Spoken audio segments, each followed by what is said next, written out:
Hola a todos. Hoy es miércoles, 31 de diciembre de 2025, y nuestro querido amigo Matthew Ho está aquí con nosotros. Bienvenido de nuevo, Matt. Hola, Nimal Khurshid. Me alegra verte. Por cierto, feliz año nuevo. Sí, feliz año nuevo para ti. Te quedan unas horas, ¿verdad? Exactamente. Nos quedan casi 3 horas. Bien, Matt, déjame empezar con lo que está ocurriendo con el caso del coronel Giacomo en Europa. Estoy seguro de que sabes lo que está pasando con él. Las sanciones en su contra y las personas que piensan de manera diferente sobre lo que ocurre en Ucrania o quizá en Oriente Medio. Pero la Unión Europea está yendo contra esas personas, intentando presionarlas. En tu opinión, ¿qué le está pasando a Europa? Durante tanto tiempo, el continente ha defendido la libertad y las democracias, y ahora están señalando en que estamos en la paz por el fin del conflicto. ¿Cómo podemos entender eso? How can we understand that? Sabes, creo que existe esta idea de que estas cosas son naturales, que estás en un péndulo. Y la gente recuerda que no hace tanto tiempo, la forma en que Europa abrazó la libertad de expresión se veía casi como algo peligroso, ¿verdad? Que habían ido tan lejos hacia el otro extremo que iban a condenarse a sí mismos. Y luego ya sabes, el péndulo vuelve a oscilar. La gente ve eso en sociedades de todo el mundo, ciertamente en Estados Unidos. No puedes tener a un Barack Obama sin obtener a un Donald Trump, ¿verdad? Pero en este caso, no creo que eso sea lo que está ocurriendo aquí, Nima. No creo que esto sea natural. No creo que así sea como funciona la historia.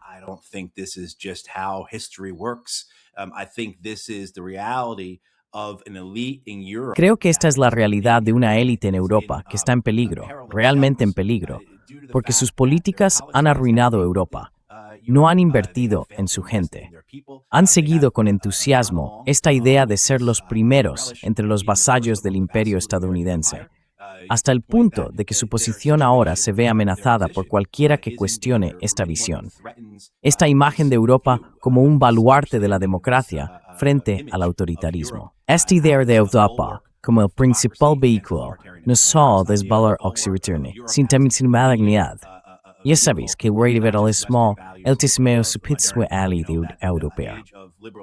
Has peaked with this European elite. And so anyone who threatens them in any way, including Así que cualquiera que los amenace de alguna manera, incluso simplemente exponiendo información veraz, o, en el caso del coronel Bad, según tengo entendido, las sanciones de la UE se basan literalmente en que él citó a funcionarios ucranianos. Ya sabes, incluso citar a tus propios aliados, si no se ajusta a la narrativa que respalda a esta clase dirigente, a esta élite, entonces estarás en peligro. Y eso es lo que estamos viendo aquí. Así que de nuevo, no es algo natural. No es la narrativa normal del péndulo de la historia, de liberal a iliberal, etc. Más bien, es una preocupación de las élites europeas porque su control del poder es increíblemente frágil y por eso tienen que reprimir cualquier cosa que las amenace. La idea de convertir esencialmente al coronel Bad en un ejemplo, creo que también hay algo de rencor en esto. No lo olvidemos. I think there's some vindictiveness in this too. Let's not forget that. There's some anger at the Hay cierta ira ante la desfachatez, ante la impotencia de alguien como el coronel Bad, o incluso de cualquiera de nosotros que hablamos de estos temas. ¿Quiénes son ellos para desafiarnos, sabes? Ese tipo de cosas. Eso siempre va a ocurrir, ya sea por parte del propio imperio o de sus vasallos. Pero también debemos recordar que los europeos tienen una larga historia, un largo legado, de haber sido imperios ellos mismos, ¿verdad? Así que esto es algo cultural para ellos. Está en sus genes, en su ADN, comportarse así, las élites de allí, ya sabes. Pero esta idea de infundir el miedo al imperio, ya sea el imperio o sus principales vasallos, en aquellos que se atreven a decir la verdad al poder, es una parte importante de todo esto. Y desde luego, se hace de manera deliberada, con el fin de intentar silenciar a otros críticos. Sabes, cuando comparo a Estados Unidos con Europa, veo una diferencia significativa y muy crucial. Recuerdo cuando El mismo día en que registraron la casa de Scott Ritter, el FBI registró su casa. Se suponía que íbamos a hablar. Teníamos planeada una retransmisión en directo. Íbamos a salir en vivo. Pero registraron su casa, le confiscaron el pasaporte y no le permitieron salir de Estados Unidos. Aún así, era libre de expresar sus sentimientos, de compartir cómo piensa sobre el conflicto en Ucrania y en Oriente Medio. Y en el caso de China, nadie intentó silenciarlo en aquellos días. Pero lo que está ocurriendo en Europa es totalmente lo contrario. Verás, los europeos lo están haciendo todo. Esto no es un proceso judicial contra el coronel Jack Bard, es una decisión política por parte de los europeos. No sé quién está detrás de ello, quizá Kaja Kallas o la gente que trabaja para ella. Pero ¿cómo ves tú la diferencia entre Estados Unidos y los europeos? Difference between the United States and Europeans. I don't see that much of a difference. No veo tanta diferencia, porque como mencionaste con el caso de Scott y el FBI, ya fuera el registro de su casa o su detención en el aeropuerto, ambas cosas ocurrieron con pocos meses de diferencia el año pasado. Eso fue bajo la administración Biden. Y bajo esa misma administración también se vio la represión de la libertad de expresión en los campus universitarios de todo el país, incluyendo su criminalización en varios estados. Todo eso fue bajo la administración Biden. Sin duda, hubo una represión del discurso político a través de la presión ejercida sobre las empresas tecnológicas por parte de la administración Biden.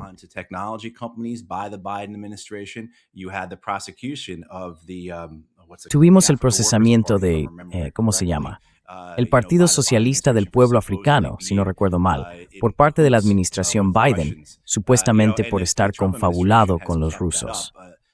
Y la administración Trump ha continuado con eso, persiguiendo a cualquier organización, persona o individuo que hable en nombre de Palestina, pero también a quienes defienden los derechos de los inmigrantes.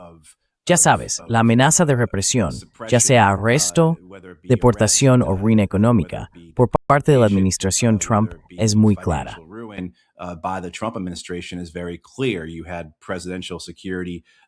Teníamos la seguridad presidencial, el NSPM-7, el Memorando Presidencial de Seguridad Nacional número 7, emitido por el presidente a principios de este año. Enumera unas 20 cualificaciones diferentes que definen lo que es un terrorista doméstico. Y luego, en el último mes más o menos, especialmente gracias a los reportajes de Ken Klippenstein, se ha detallado cómo el Departamento de Justicia ha instruido al FBI para que empiece a elaborar listas de terroristas domésticos. Así que realmente no veo una diferencia aquí entre los estadounidenses y los europeos.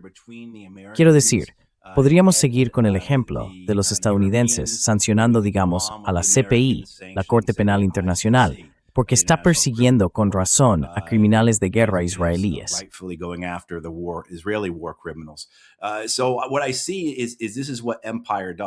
Lo que veo es que esto es lo que hace un imperio. Y de nuevo, ya sea Estados Unidos o su principal vasallo, Europa, está muy claro. Vladimir Putin señaló esto, y por supuesto, Putin y los rusos no son precisamente defensores de la libertad de expresión. Hace 1 o 2 semanas impusieron largas penas de prisión a opositores políticos en Rusia. Así que sin duda, la hipocresía está presente en ambos bandos. Pero creo que Putin acertó cuando describió recientemente a los europeos como pequeños cerditos, con la idea de que no pueden sobrevivir sin la cerda madre, ¿verdad?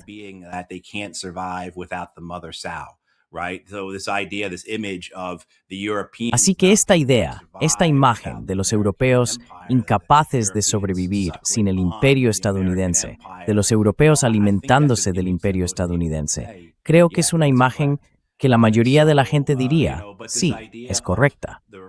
Pero esta idea de la represión de las libertades civiles, de la supresión de la libertad de expresión, del periodismo, ha tenido lugar aquí en Estados Unidos, está ocurriendo en Europa, está ocurriendo en Rusia. Es un problema mundial. Hemos visto a los israelíes hacerlo, a los saudíes hacerlo. Quiero decir, es difícil nombrar un lugar donde realmente exista libertad de expresión y libertad para ejercer el periodismo, como creo que muchos de nuestros valores afirman que tenemos. I think it's it could be helpful and important Creo que to podría ser útil e analyze importante what analizar was that cuál fue el in the resultado first del year primer of año presidency de la of Donald presidencia de Trump. Donald Trump. You know, Nos acercamos al primer aniversario de su llegada al poder, y una de sus primeras y más importantes promesas antes de asumir el cargo fue poner fin al conflicto en Ucrania en 24 horas. ¿Estamos más cerca de poner fin a ese conflicto? Are we close to put an end to the conflict in Ukraine? I certainly hope so. Right? Desde luego, eso espero. Exacto. Quiero decir, creo que cualquiera que esté de acuerdo con eso, cualquiera que no esté aquí por interés propio, ya sea el complejo militar industrial o en el caso de los líderes europeos de los que hablábamos, aquellos que necesitan esta guerra para mantenerse en el poder, creo que gran parte de su motivación es que creen que su identidad política está ligada a esta idea de luchar contra los rusos y que la paz, para ellos, sería políticamente desastrosa. Pero sin duda, durante los últimos 4 años hemos estado en la mejor posición para ver el final de esta guerra. Llámese paz o de otra manera, me da igual. Pero desde luego se necesita desesperadamente un fin de los combates, un fin de la guerra.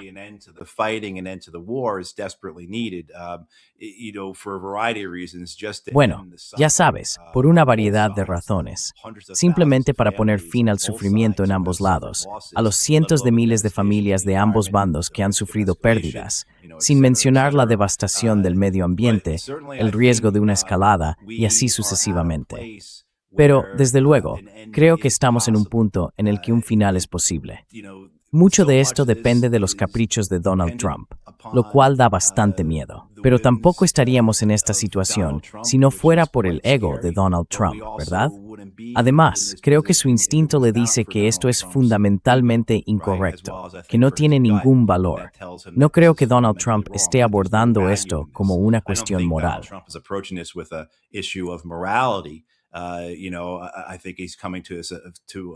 Sabes, creo que está llegando a la conclusión de que aquí no hay ningún valor, ningún sentido en esta destrucción, en esta matanza, en esta lucha y en los riesgos que conlleva.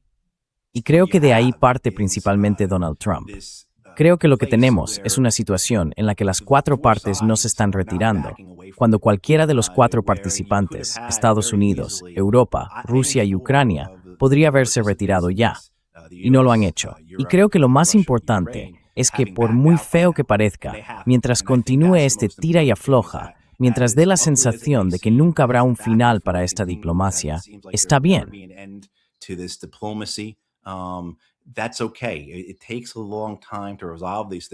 Resolver estas cuestiones lleva mucho tiempo, sobre todo cuando los puntos de partida de ambas partes están tan alejados. Y el hecho de que lo hayamos reducido hasta este punto, en el que la cuestión es, de acuerdo, los ucranianos dicen que se retirarán del Donbass si se convierte en una zona económica libre, y los rusos hacen lo mismo, o al menos no vuelven a ocupar las zonas que las tropas ucranianas abandonen. Si ese es el punto en el que estamos ahora, madre mía, fíjate hasta dónde hemos llegado desde el principio, cuando ambos bandos habían fijado lo que querían, cuáles eran sus objetivos. Es realmente notable. Incluso la idea de que los rusos estén dispuestos a renunciar al control total de Gerson y Zaporilla.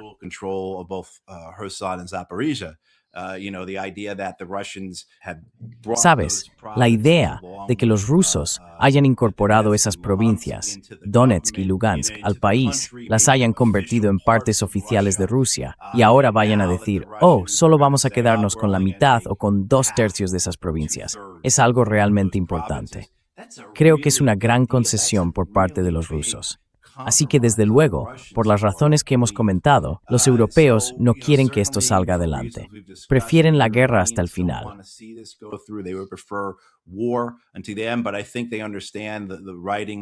Pero creo que entienden lo que se avecina. Las filtraciones que salen, diversas cosas.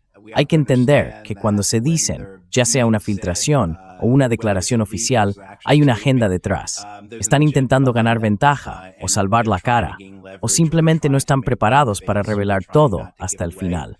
Así que creo que cuando ves estos informes, como el que vi hoy, con los ucranianos diciendo eso, o también los polacos diciendo que los estadounidenses aceptaron enviar tropas a Ucrania, creo que eso es solo una postura. No creo que los estadounidenses hayan dicho realmente eso. No tiene ningún sentido para mí. Va en contra de todo lo que esta administración ha estado diciendo. Y la administración tiene que entender que esa es una razón fundamental de esta guerra.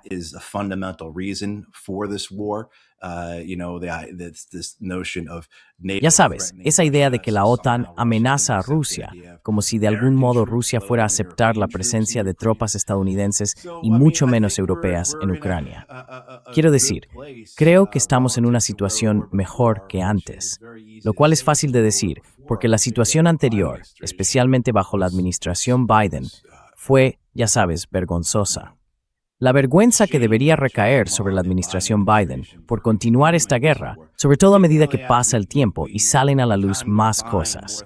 Estoy seguro de que viste a la exfuncionaria de la administración Biden, Amanda Sloat, que fue directora de Asuntos Europeos del Consejo de Seguridad Nacional, siendo interrogada, y fue una broma.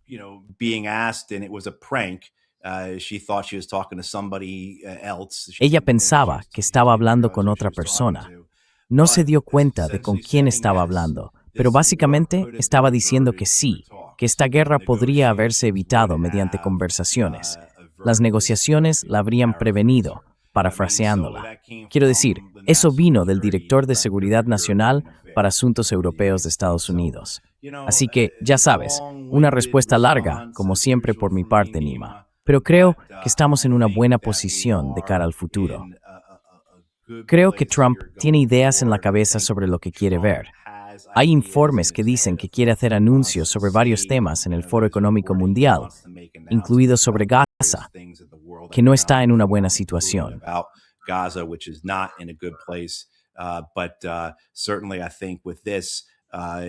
Pero desde luego, creo que con esto, si se puede llegar a un compromiso en esa parte occidental, especialmente en Donetsk, si se logra algún tipo de acuerdo, si se pueden asumir compromisos de seguridad, cosa que no entiendo del todo.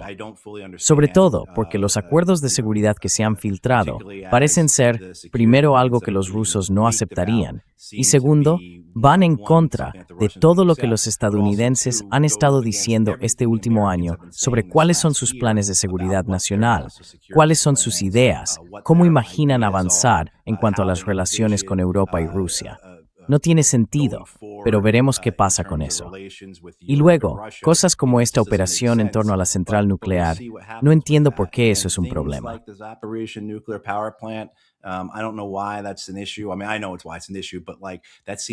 Quiero decir, entiendo por qué es un problema, pero eso parece algo que podría resolverse mediante algún tipo de acuerdo de reparto de poder. Distribución del poder, quién lo controla, traer al OIEA para que lo gestione, convertirlo en una central eléctrica internacional. Hay diferentes maneras de hacerlo. Así que me gustaría pensar que en el próximo mes o dos veremos un alto el fuego y un acuerdo. No creo que eso traiga un grado completo de estabilidad, porque no creo que vayamos a ver una Ucrania verdaderamente neutral, que es lo que se necesita, igual que necesitábamos una Austria y una Finlandia verdaderamente neutrales tras la Segunda Guerra Mundial. No creo que vayamos a ver eso, pero creo que habrá algo que al menos mantenga la paz en un futuro previsible. Pero también hay muchos peligros en eso, muchos peligros que conlleva. But there's a lot of dangers of that too, a lot of dangers that come with it. Matt, we have Steve Witkoff together with Kushner. Matt, tenemos a Steve Witkoff junto con Kushner. Estaban negociando en Oriente Medio y sabemos lo que está ocurriendo con el llamado Plan de Paz allí y su plan para Gaza. Básicamente, lo que han hecho y de lo que están hablando es, ¿qué gano yo con esto? ¿Cómo podemos beneficiarnos de la situación en Gaza? Y me temo que podría ser lo mismo con la guerra en Ucrania. Estos dos tipos están negociando, pero al fin y al cabo no hay una diplomacia real.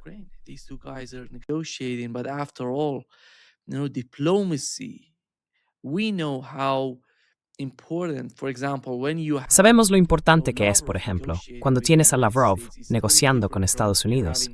Es totalmente diferente a tener a Dmitriev hablando con los estadounidenses. No son diplomáticos. No están formados para resolver estos asuntos. Simplemente saben cómo tratar entre ellos en lo que respecta a su tipo de negociaciones económicas, pero no tienen ni idea de cómo alcanzar una solución permanente y sostenible para el conflicto en Ucrania. Right. Sí. Verás, mi colega Karen Kwiatkowski describe la política exterior de Trump como un amiguismo orientado al lucro y guerras engañosas. Y creo que es un buen resumen de lo que tenemos entre manos en cuanto a las personalidades implicadas y lo que buscan. Es realmente esa mentalidad de ¿qué saco yo de esto? ¿Cómo llenamos nuestros bolsillos? Y vimos eso en el primer borrador de esta propuesta de paz, la idea de que se tomarían $100,000 millones.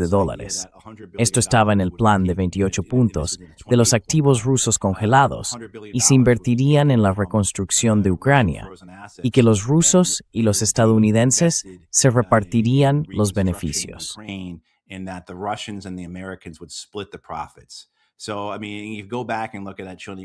Quiero decir, si retrocedes y miras ese plan de paz de 28 puntos, la idea del beneficio domina la sección sobre la reconstrucción.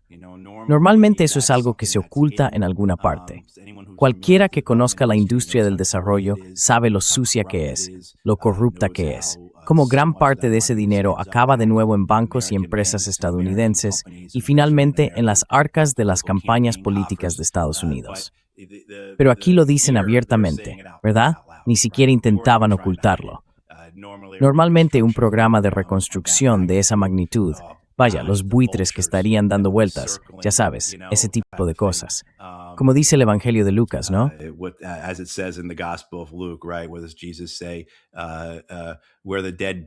¿Dónde dice Jesús? Donde estén los muertos, allí se reunirán los buitres. Exacto. Y eso es, sin duda, algo que creo que expresa la visión estadounidense sobre la reconstrucción posterior a la guerra, como quiera que se formule. Así que ya sabes, esta idea de que sí, quieren llenarse los bolsillos, que el ¿qué hay para mí? Domina su forma de pensar. Lo hemos visto reflejado en Ucrania. Lo hemos visto desde el comienzo de esta guerra, que empezó en 2022. Sé que empezó en 2014. Pero, ya sabes, en el sentido de los bancos estadounidenses que fueron a Ucrania y básicamente obtuvieron compromisos para ser los que reconstruirían Ucrania después de la guerra. Exacto. No estoy seguro de en qué punto está eso ahora.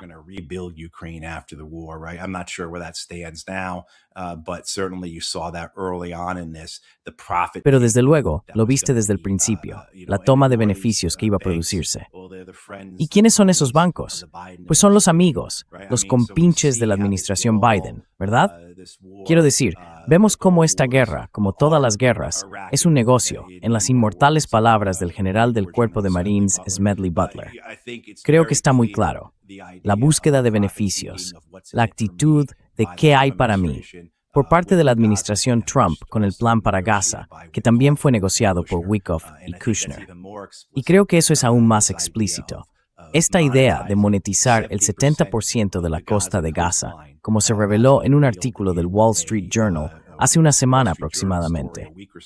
El plan, llamado Proyecto Amanecer, prevé una inversión que genera beneficios enormes.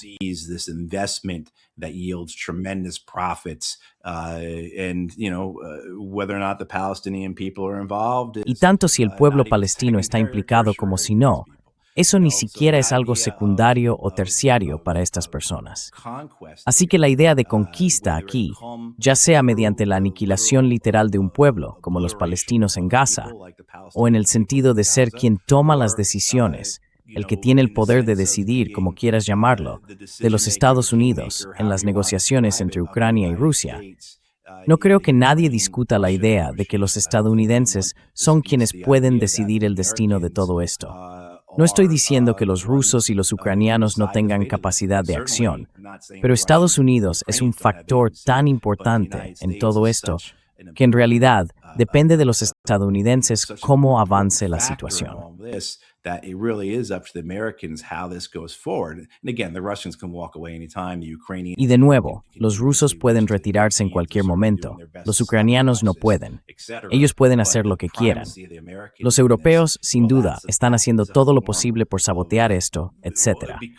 Pero la primacía de los estadounidenses en todo esto, bueno, eso es una forma de decir porque somos el factor dominante. Para el liderazgo estadounidense, desde Trump, Witkoff, Kushner, eso significa debemos quedarnos con el botín, ¿verdad?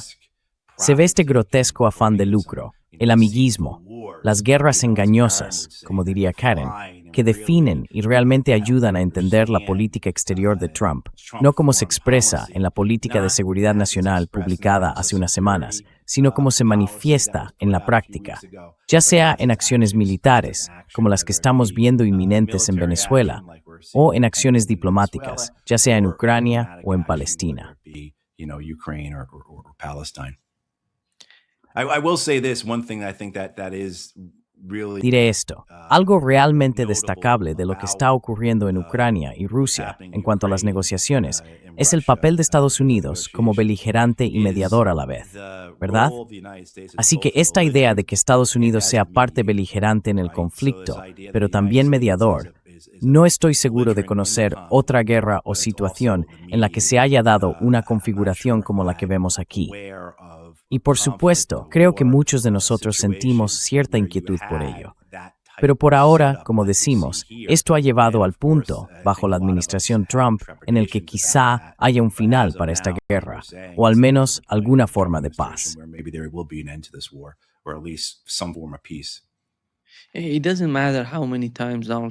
No importa cuántas veces repita Donald Trump que esta es la guerra de Biden. Sabemos que esta guerra comenzó en 2014 con la administración Obama, luego continuó bajo la administración Trump, la administración Biden y ahora con Donald Trump 2.0. Pero, ¿crees que están haciendo lo mismo en Taiwán? ¿Que la administración Trump está haciendo lo mismo al enviar más armas allí? Oh, absolutely. Absolutely. I think Absolutamente. Creo que la administración Trump con Taiwán, del mismo modo que lo hizo en la primera parte, está llevando los límites al extremo, haciendo todo lo posible por provocar, haciendo todo lo que pueden para satisfacer a quienes en Washington D.C.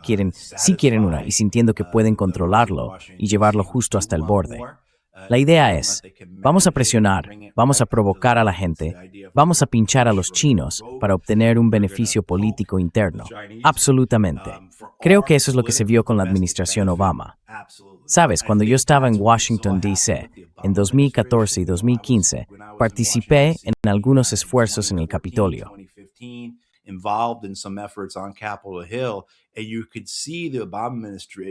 Y se podía ver a la administración Obama, ya sabes, dejando marcas de arañazos en el marco de la puerta, mientras era arrastrada cada vez más a este conflicto con Rusia, principalmente por parte de la industria armamentística que lo deseaba, la industria de los combustibles fósiles, los europeos que lo querían, y lo más importante, los miembros del Congreso que estaban ávidos de ello. Y ahora se ve lo mismo con China. Lo hemos visto durante décadas.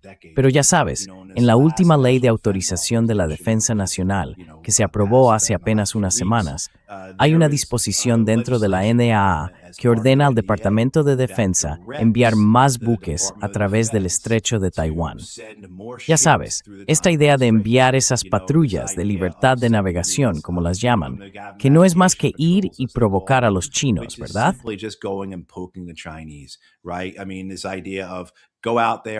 Quiero decir, esta idea de sal ahí y mira si puedes meterte en una pelea, este tipo de cosas, creo que es algo que muchos estadounidenses en Washington, D.C. han deseado durante mucho tiempo. La idea de que China debería ser nuestro próximo enemigo no es nada nueva. Si retrocedes y observas a mediados de los años 90, el aumento de la preocupación, si se le puede llamar así, por parte del liderazgo estadounidense, del liderazgo en política exterior respecto a China, ya estaba presente.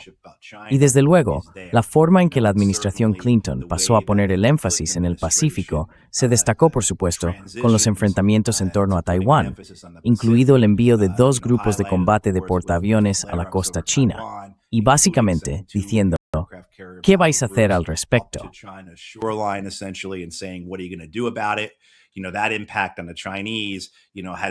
Sabes, ese impacto en los chinos nos ha llevado a donde estamos ahora. Si la gente lo recuerda, Condoleezza Rice, cuando asumió el cargo como asesora de seguridad nacional de George W. Bush en 2001, dijo que China era la principal preocupación de Estados Unidos. Osama Bin Laden y Al-Qaeda, por supuesto, tuvieron algo que decir al respecto, ¿verdad? Quiero decir, el giro hacia Asia de Barack Obama. Esto se suponía que iba a definir su segundo mandato. El giro hacia Asia bajo Obama fue más o menos cancelado, por así decirlo, porque Al-Qaeda y el Estado Islámico en Siria tuvieron otras cosas que decir al respecto.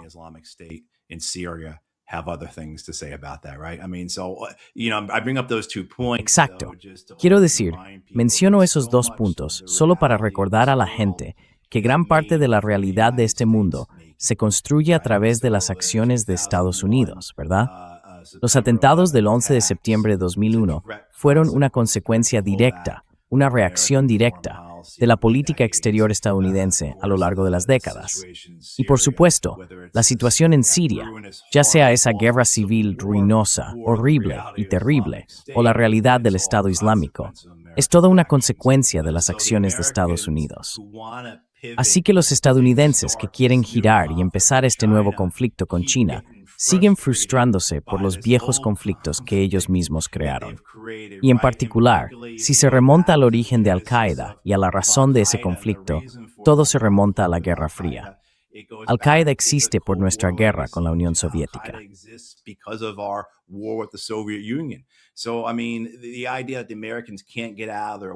Quiero decir, la idea de que los estadounidenses no pueden dejar de entorpecerse a sí mismos y la realidad de que el legado de sus acciones perdura durante décadas.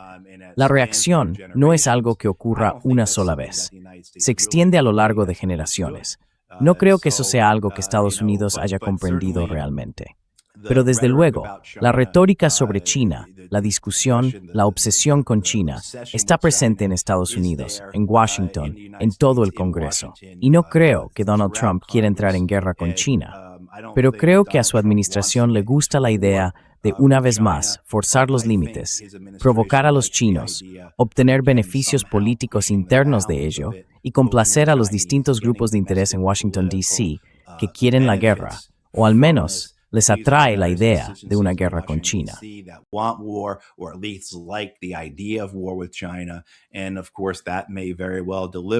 Y por supuesto, eso podría muy bien provocar la guerra con la que fantasean.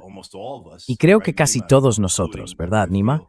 Incluidos probablemente la mayoría de los que nos escuchan y nos ven ahora mismo, estaríamos de acuerdo en que Estados Unidos no tendría la más mínima posibilidad en una guerra con China. No podríamos resistir más que unas pocas semanas. La capacidad industrial de los chinos acabaría por superar a los estadounidenses. No me importa lo avanzada que sea la tecnología de un bando en comparación con la del otro. El hecho de que los chinos no hayan librado una guerra en décadas y carezcan de experiencia, nada de eso importa. Una guerra así se decidiría por la capacidad industrial, medida no en años, sino en meses. Y creo que esa sería la realidad para los estadounidenses en una derrota en una guerra con China. Yeah.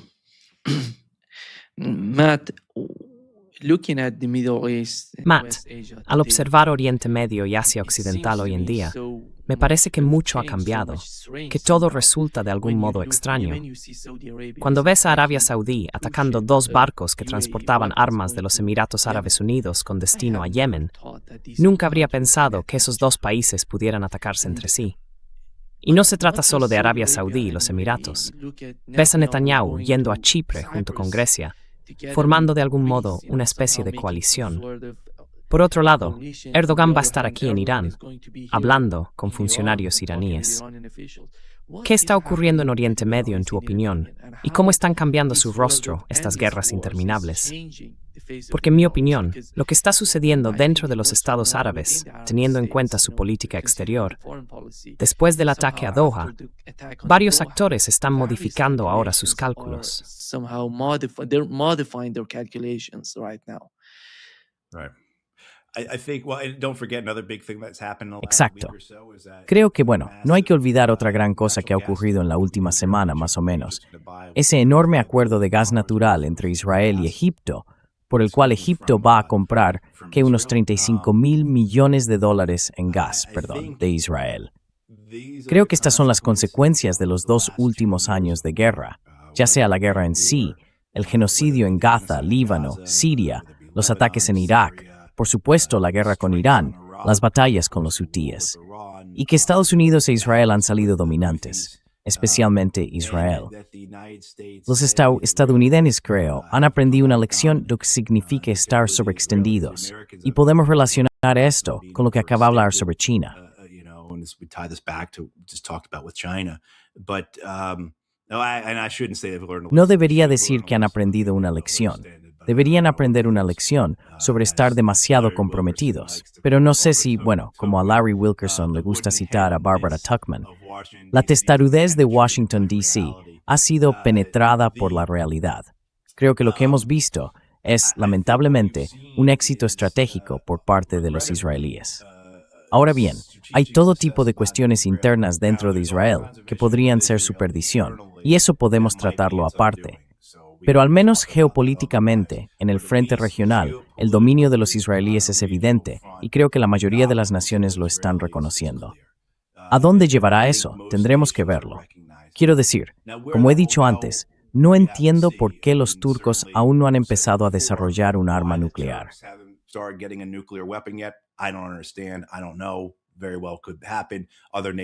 No lo sé. Podría suceder perfectamente, también con otras naciones. Pero la idea de que los israelíes están estableciendo un cierto grado de primacía, en gran parte gracias al respaldo de Estados Unidos, es evidente. Y creo que lo que estamos viendo entonces es una disposición entre las naciones a colaborar con Israel, reconociendo la realidad que tienen delante, ¿verdad? Esto incluye lo que se ha informado sobre el aumento de los lazos militares entre los estados del Golfo y los israelíes, trabajando a través de los estadounidenses, pero de una forma que hace 5 o 6 años habría parecido imposible. Así que creo que existe ese reconocimiento. Lo que viene con eso, entonces, bueno, es curioso.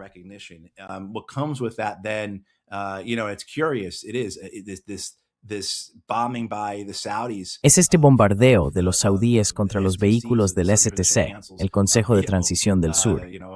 Quienes siguen este tema lo sabrán, vieron el video de aquello, todas esas camionetas blancas. Nunca he logrado entender de dónde salen todas esas camionetas blancas. Las he visto toda mi vida en estos conflictos. Pero sí, esta idea de que los saudíes ataquen al STC, que es claramente una organización aliada de los emiratíes, y luego que los emiratíes también se retiren de Yemen. Bien, aquí está ocurriendo algo en términos de equilibrio de poder, y quizá los emiratíes no quieran verse sobreextendidos.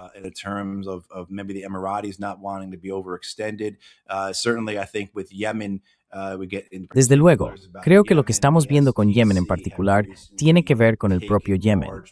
El Consejo de Transición del Sur ha tomado recientemente grandes partes de las 2 regiones orientales del país. Quieren declarar la independencia, crear su propio Yemen del Sur. Eso es algo que los saudíes no quieren. Entonces, ¿sabían los emiratíes que esto iba a ocurrir? Y entendieron que, de acuerdo, el Consejo de Transición del Sur está yendo demasiado lejos, sobrepasando los límites de lo que los saudíes desean aquí. Tal vez decidieron que no vale la pena para ellos, que no están tan comprometidos con la idea de controlar Yemen. Prefieren tener mejores relaciones con los saudíes, dejar que los saudíes bombardeen a estos grupos, intentar recuperar algo de control. ¿Sabes? ¿Es eso? Dejar que los saudíes se ocupen de Yemen.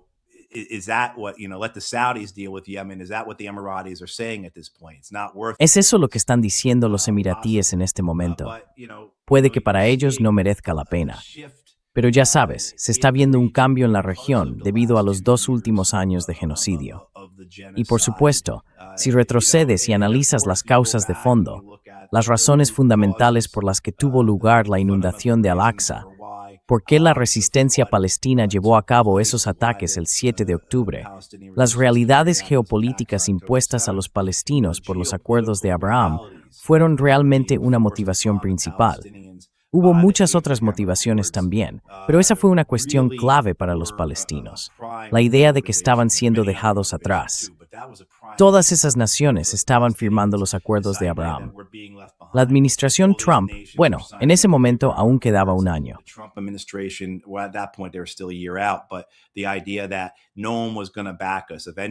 Pero la idea era que nadie iba a apoyarnos. Al final todos acabarían dejando atrás a los palestinos. Tenemos que hacer algo al respecto, al menos no desaparecer en silencio. Y por desgracia, la realidad 2 años después del diluvio de Al-Aqsa fue que no tuvo éxito. Ese objetivo de la resistencia palestina no se logró. No hay que mirar más allá de la resolución del Consejo de Seguridad de la ONU, que convirtió el plan de Gaza de Trump-Witkoff-Netanyahu en derecho internacional. Si se necesita una prueba de que los palestinos han sido abandonados, dejados a su suerte, ahí estaba. Argelia, de entre todas las naciones, votó en contra de los palestinos en esa ocasión. No tienen amigos, nadie dispuesto a apoyarlos, salvo los hutíes.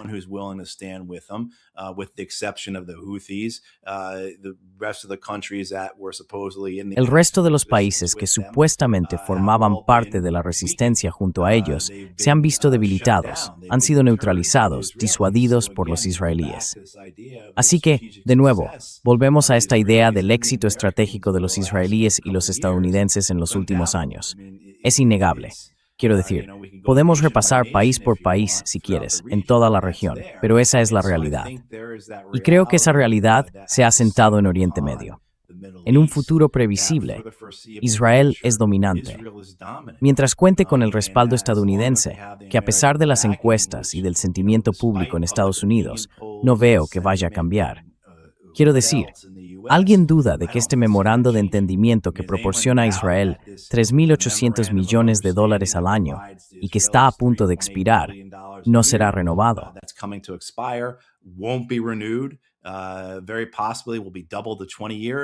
Podría muy posiblemente duplicarse a 20 años. Y esos $3,8 mil millones, si eso fue lo que dimos a los israelíes en 2015, ¿qué les vamos a dar ahora? Ya sabes, si les dimos casi $4,000 millones al año hace 10 años, ahora podemos darles $5,000 millones, $6,000 millones, $10,000 millones al año.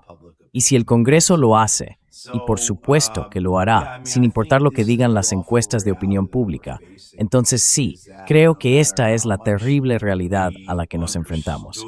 Que por mucho que entendiéramos lo que la resistencia palestina intentaba lograr, por mucho que nos pusiéramos de su lado, los apoyáramos y simpatizáramos con ellos, perdieron. Y esta es la terrible realidad que afronta no solo el pueblo palestino, sino creo toda la región. Matt, what's going on with the case of Israel? I think Matt, ¿qué está pasando con el caso de Israel? Creo que de algún modo lo que ha ocurrido entre Israel y Líbano, en Gaza, en Siria, dio a los israelíes una señal equivocada de que pueden ir contra Irán, incluso contra Turquía. Ya sabes, solo mirando lo que está ocurriendo en Ucrania, por ejemplo, ¿cómo puedes imaginar que un país como Israel, con solo unos 8 millones de habitantes, luche contra Irán o contra Turquía?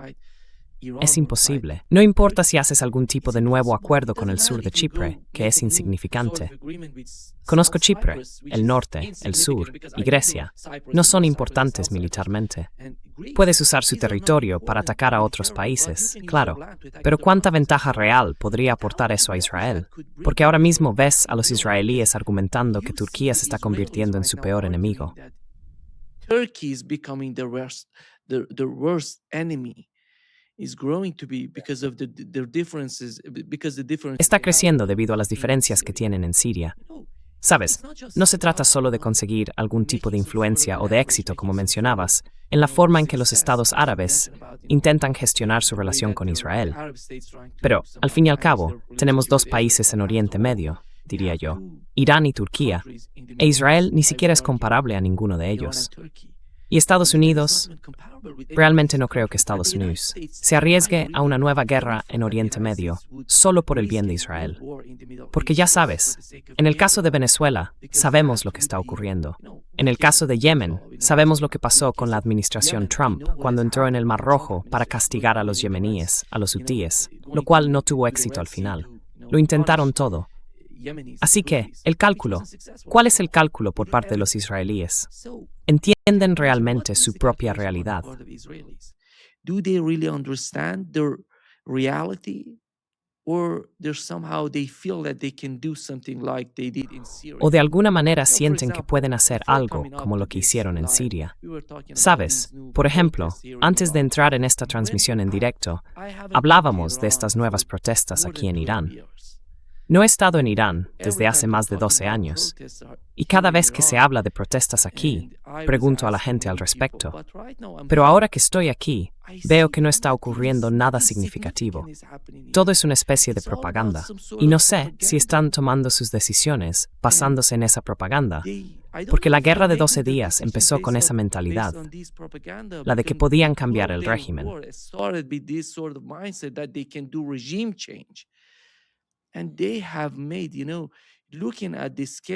Y han hecho, ya sabes, mirando la magnitud de la guerra, la forma en que empezaron la guerra contra Irán. Todo tiene que ver con que tenían una enorme red de personas aquí en Irán que trabajaban con ellos. Yo diría hoy, después de hablar con varios funcionarios y diplomáticos aquí en Irán, que quería conocer su opinión sobre lo que está ocurriendo entre Irán, Estados Unidos e Israel. Están tan seguros de que si pasa algo entre Irán e Israel, no van a detenerse. Llegarán hasta el final. ¿Y cuál es tu interpretación de este tipo de situación? Donald Trump dijo que Israel puede atacar a Irán, golpear a Irán. En el caso del programa de misiles balísticos, si es nuclear, pueden actuar con rapidez.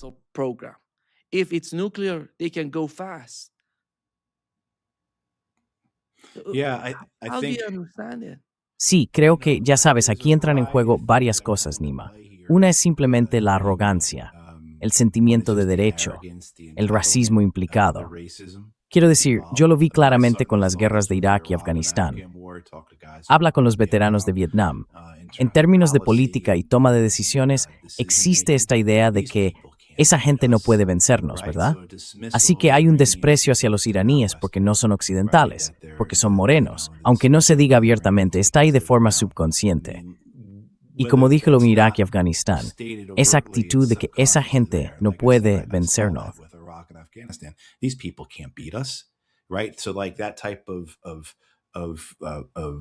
Así que, ese tipo de chauvinismo que existe, lo queramos admitir o no, tiene sus legados. Todas las naciones los tienen. Desde luego, cuando hablamos de Rusia y de su miedo a ser atacada, es algo que han llevado consigo durante generaciones, y con razón. Se puede enumerar toda la lista que se remonta cientos de años atrás, hasta Carlos XII, o quien fuera de Suecia, ¿verdad? Quiero decir, esa historia da forma a la sociedad, y eso, por supuesto, influye en el liderazgo. And that informs, of course, the leadership because that's the narrative, that's the mythology, that's the Esa es la mitología. Esa es la realidad, por así decirlo, para el país. Y en eso basan sus políticas. Quiero decir, para los estadounidenses, esto lleva ocurriendo casi 50 años ya, unos 45 años. La idea de que los iraníes son nuestro principal enemigo. Es decir, si hicieras una encuesta entre los líderes de la política exterior estadounidense, o incluso entre el público estadounidense, durante los últimos, digamos, 45 años, y les preguntaras quiénes son los 3 enemigos de Estados Unidos, obtendría evidente respuestas que van cambiando: Irak, Libia, Rusia, China, Venezuela, y así sucesivamente.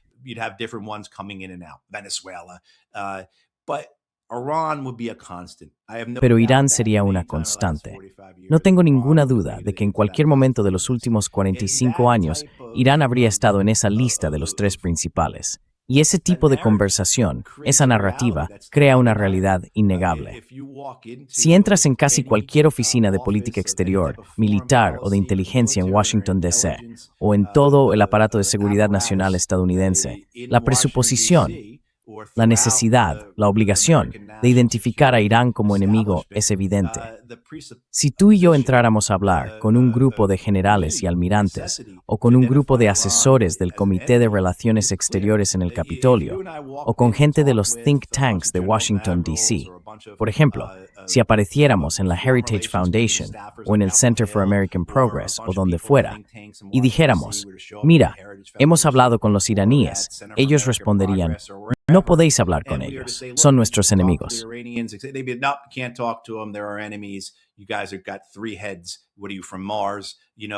Tenéis tres cabezas, ¿qué sois de Marte? Simplemente no sois serios. Eso enturbia gran parte de todo esto. Y sé que la gente dirá, bueno, eso es demasiado simplista o es demasiado fácil decirlo así. Pero esa es realmente la realidad de Irán, de la toma de decisiones no solo en Washington, D.C., sino en varias capitales. Esa desproporción, como decías con tanta claridad y acierto, entre Israel y Turquía, Israel e Irán, Israel y Egipto, ¿verdad? Quiero decir, eso se equilibra, por supuesto, con el peso de Estados Unidos. Y creo que para los israelíes, mientras comprendan que cuentan con el respaldo de Estados Unidos, sienten que son invencibles. Son los elegidos del imperio y pueden hacer lo que deseen. Y eso es cierto. Ya sea, estaba escuchando a Ilan Pappé el otro día, el historiador israelí. The other day, the Israeli historian, he describes Israel as being divided between two states. Él describe a Israel como un país dividido entre dos estados, el estado de Judea y el estado de Israel. Judea sería el sionista, la clase de colonos sionistas religiosos, y el estado de Israel sería el más secular, digamos, liberal, descendiente de la inmigración europea que construyó el estado socialista de Israel. Ese tipo de cosa, ya sabes. Y no hay división entre ellos en lo que respecta a esta comprensión. Así que, por muy fracturado que esté Israel internamente, sienten que externamente, en sus asuntos regionales, pueden hacer lo que deseen, lo que quieran, gracias al apoyo estadounidense. Y creo que eso es lo que les permite hacerlo porque como dijiste, la desproporción está ahí. Y podríamos hablar de Estados Unidos, de cómo está sobreextendido, de cómo su capacidad... But Matt, sorry for interrupting you. The other issue, in the last Perdona 24 por hours, interrumpirte. we had 4 El otro asunto es que en las últimas 24 horas hemos tenido 4 enormes aviones de carga procedentes de Rusia que han llegado a Irán.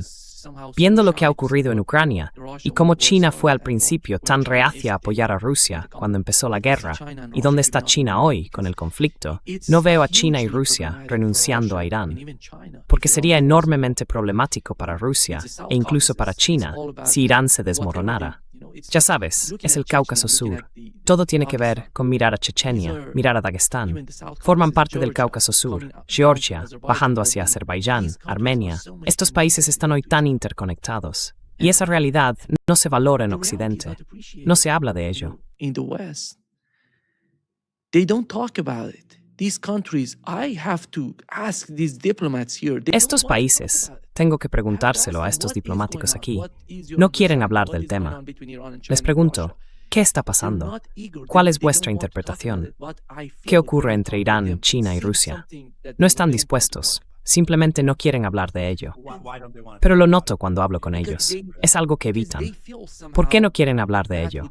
Porque sienten que hacerlo podría influir en las cosas. El gobierno actual de Irán, de algún modo, cree que podría afectar al tipo de relación que quieren mantener con Estados Unidos y con los europeos. No quieren discutir cuán profunda es la relación entre Irán y Rusia o entre Irán y China. Pero esas personas, las que piensan así, están perdiendo fuerza en Irán. Ya no son mayoría entre los políticos iraníes. Están perdiendo influencia.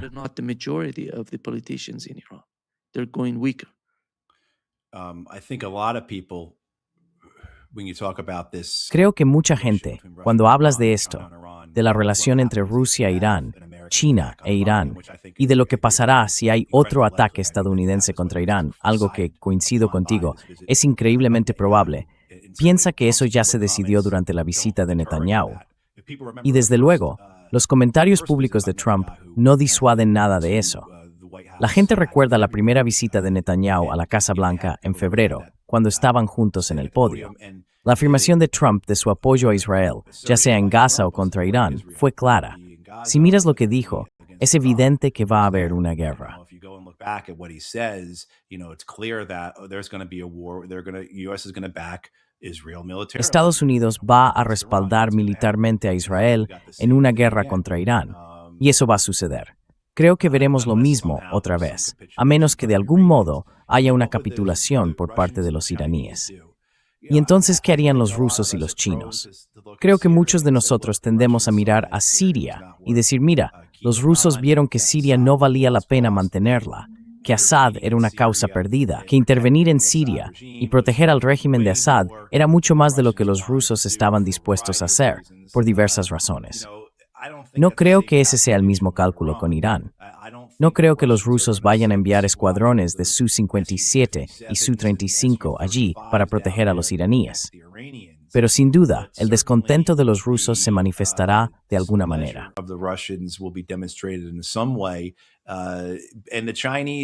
Y creo que los chinos están en una posición en la que, bueno, ya sabes, este es realmente un momento crucial para ellos.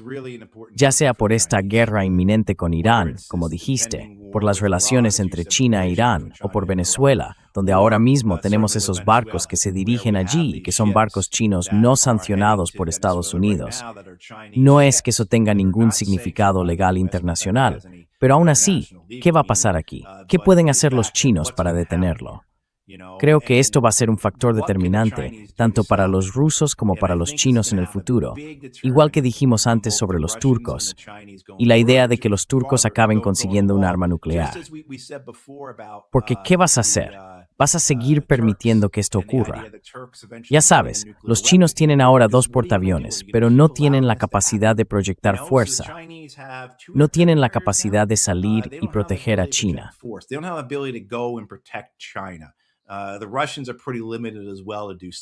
Los rusos también están bastante limitados a la hora de hacer algo así. Entonces, de cara al futuro, ¿qué hacen?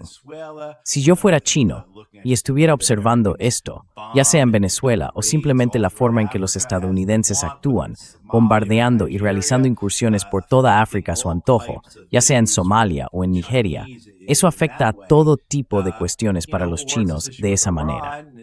O está este asunto con Irán, sin ni siquiera hablar de Taiwán. Pero bien, tenemos que contar con algún tipo de capacidad de proyección de fuerza. Y desde luego, esa no ha sido la forma en que los chinos se han comportado durante décadas. No es la manera en que ninguno de nosotros ve su política exterior, a menos que se les imponga. Y ese es mi gran temor respecto a esto. No creo que los chinos ni los rusos vayan a intervenir de inmediato en un ataque israelí-estadounidense contra Irán. Igual que vimos antes, creo que habrá apoyo.